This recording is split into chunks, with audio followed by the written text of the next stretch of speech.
royal commentator Richard Fitzwilliams believes the Queen will undoubtedly pay tribute to her late husband Prince Philip in her much-anticipated Christmas speech this year.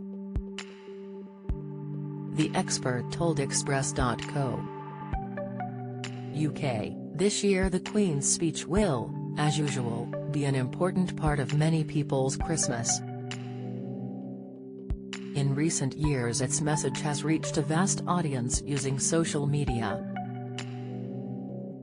Undoubtedly, she will pay tribute to her strength and stay Prince Philip, who gave her invaluable advice throughout her reign.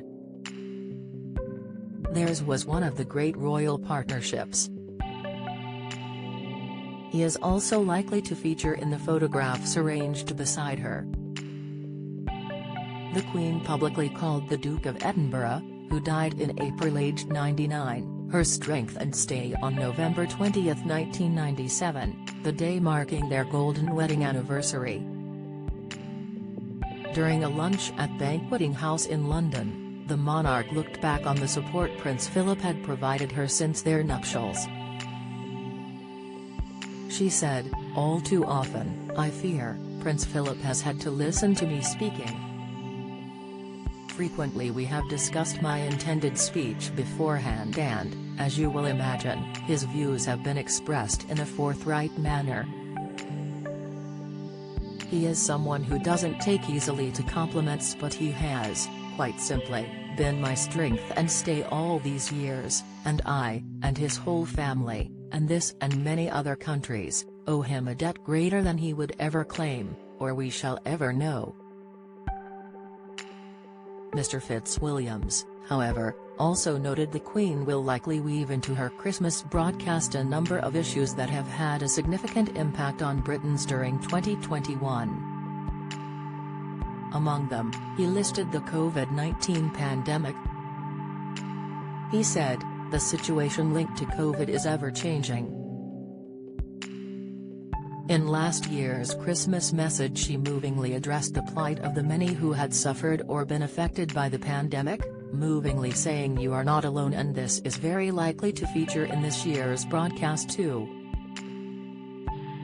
Given the pivotal role senior royals played during COP26, Mr. Fitzwilliams believes the Queen may touch upon the UN's climate change and the environment in her broadcast.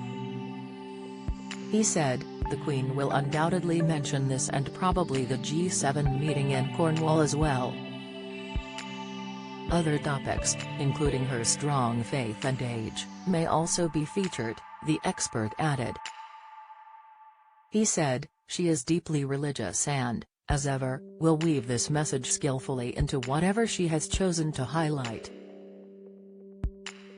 There has been much concern about her health this year, especially as she is 95, and in her message to the General Synod she said none of us can slow the passage of time. It will interesting to see if she reflects on this at Christmas too. The Queen recorded her Christmas broadcast earlier this month. The past few weeks have been marred by concern over the health of the Queen, who hasn't completed an official engagement outside palace walls since October following her doctor's advice to only carry out light duties for the time being. The Queen, however, has been spotted outside of her Berkshire home on a few private occasions, including during a weekend in Sandringham and ahead of the double christening of Lucas Philip Tyndall and August Philip Hawke Brooksbank. For the second year in a row, this weekend the monarch will not celebrate Christmas at Sandringham, as she has been doing since 1988. Last year, she remained at Windsor Castle in the company only of her husband Prince Philip and a few loyal staffers. On Saturday, she will once again stay at her Berkshire home, but will be joined by Prince Charles and Camilla, Duchess of Cornwall, as announced on Thursday by Clarence House.